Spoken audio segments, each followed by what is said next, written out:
I'm Peter Jones, editor at County Deer Stalking. It's April and the females of all deer species, save the muntjac, are now protected.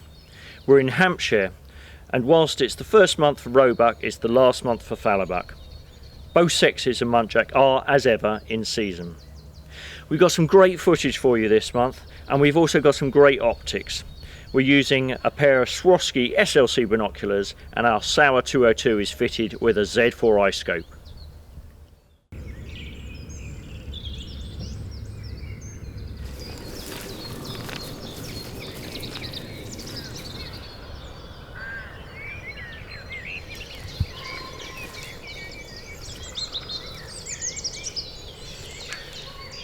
Whilst stalking from a high seat is in fact a contradiction in terms, it's a crucial part of any deer stalker's repertoire. Just as it's getting light, we climb into one of our tried and tested high seats. Over an hour passes and nothing shows itself, so we move on foot.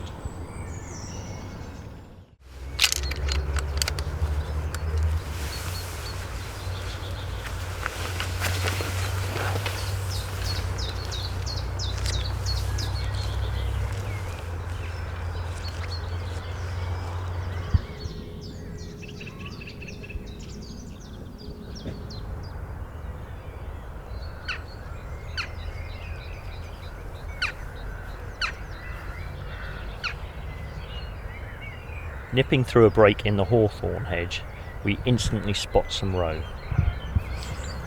Okay, so here we are in rural Hampshire. It's the beginning of April, and would you believe it, we've got 4 roe just 70 yards up in front of us. They're all couched up along the hedge line. We've just dipped through a gap in the hedge, and sure enough, just ahead of us, 4 of them. Now, we're into the buck season here, and wouldn't you believe it, absolutely typical, all 4 of those are does. It's a good sign as well of a ground that actually hasn't been hunted very much. On other areas, we're out quite a bit, but on this bit, we've just taken on this plot of land. And what's a shame is that we didn't have it in the doe season, because it would have been a good opportunity to weed out 1 or 2 of these roe. But nonetheless, we're restricted by the legislation and the seasons, and so I'm afraid we're restricted to just watching this lot. But nonetheless, an absolutely fantastic opportunity to see roe in the wild. 4 animals, would you believe it? 4 roe, couched up just 70 yards ahead of us. We're going to carry on watching it for a little while.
With no roe buck in sight, we return to the high seat.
Okay, so we've reloaded the rifle.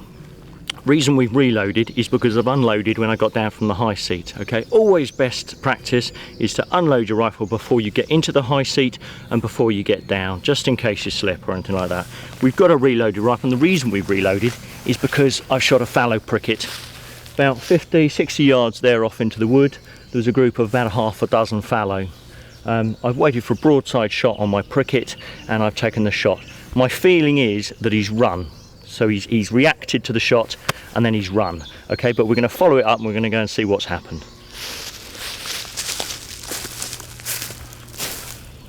Okay, so we've taken our shot from back up there at the high seat, and the thing to do here is come to the spot where we think we've shot the animal. And I'm pleased to say I've come about, I'm guessing about 60 yards down into the wood, and this is great news because I found a blood spot. Okay, so we'll take a little look at that. If you look very carefully at these blood spots, you can sometimes tell where it is that you've struck the animal. So if I start looking at this, I can see this blood here is bright red, which gives us an indication that we've probably got a nice heart-lung shot. No, there's no lung tissue yet, but we may find that as we progress on up. So if we've all the things to do here, we've scanned around, we can't find the animal instantly. So what we need to do is follow the blood trail. Okay, it's important, this is crucial. Fallow, this is a fallow pricket we've shot here today. They can run 100, even 200 yards. So you've really got to follow that blood trail. And let's hope he hasn't gone too far, but that's our first spot. He's headed off in this direction, so we're going to follow this blood trail and see if we can find out where he's gone.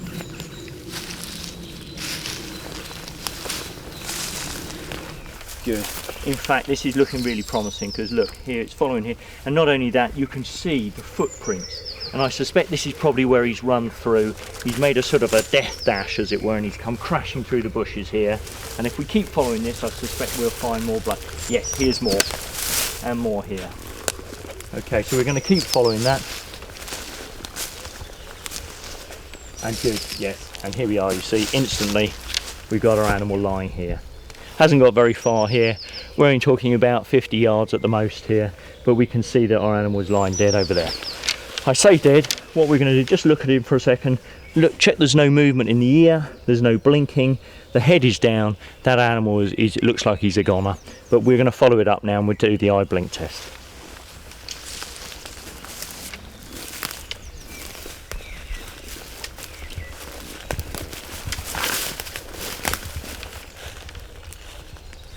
Yes, good, good. So we've done our eye blink test there. That animal is dead, okay? And I'm pleased to say this is our shot placement here. So we can see that our shot has been placed here. And we've also got what we describe as a fallow pricket here, but I'm going to put the gun down now.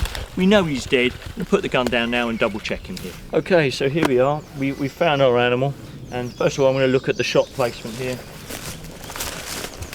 Always a telling time, this one. Here we go, that's our shot placement. Now, I'll blow my own trumpet here, but that's about where you want to be. Here we are, that's going to be a nice heart-lung shot. I always tell people, as I say, I like to keep that shot further forward. About here, that would be my ideal point of aim. I've come a little bit further back there. Now, we've got a fallow pricket here. He's a big beast. So we'll turn him over, we'll look for that exit wound. Yes, and here we are, you see. That's the exit wound. Big bubbling exit wound there. Good strong arterial bleed. Up that front leg, do you see this? Up that front leg, halfway up. Now we're shooting from a high seat there, and we've got the exit wound here. Alright? We can tell he's a fallow pricket. Big Adam's apple on these fallow here. But we can see here, which means that he's a, we start with a buck fawn and then we move on to, a year on from that, we have what we call a pricket. So it's a fallow buck, but they start off as buck fawns and move on to prickets. So this is really his first year's antler growth, his first substantial year's antler growth. And to prove this point further, of course, something you get on fallow is a very pronounced pizzle. So we've shot a buck. It's April, of course, so the does are out of season, and that's why we're after the bucks at this time of year. Good stuff.